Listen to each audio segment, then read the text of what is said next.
Yeah, as I was saying, Bob, yeah, obviously I think HT is going to be my sat nav until I learn these roads, but the problem with using Hayden in comparison to the TomToms is I can't change his accent.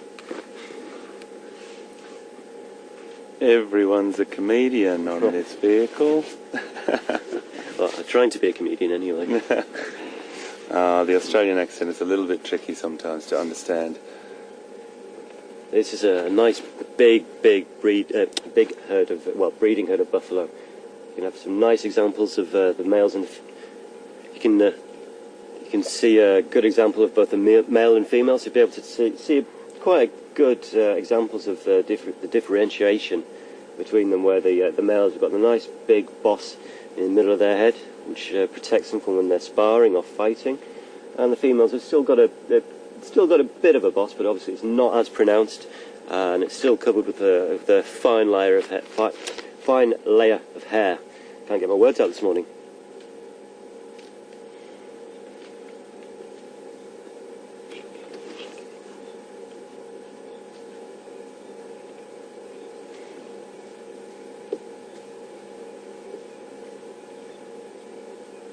Just ambling through the bush.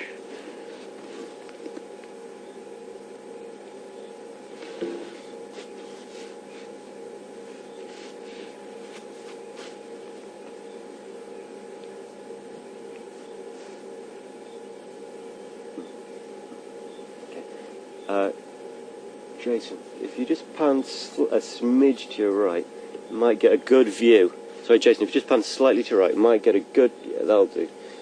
Might get a good view of some of the young ones just making their way through. Now, what the breeding herd or the herd of buffalo will generally try and do, they'll try and keep all the young ones and the small ones kind of concentrated into the middle of the herd.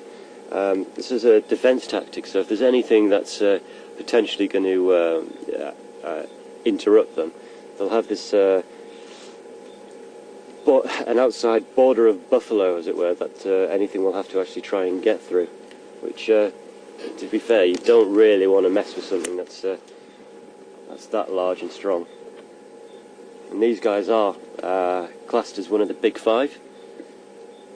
So they're in the same league, or the same sort of categories, well, as strength as your elephants and your lions, and of course your leopard, who we were so fortunate to see this morning.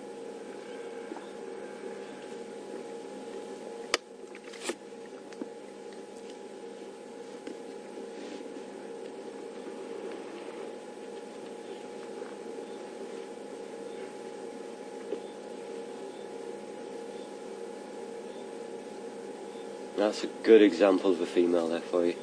Good example.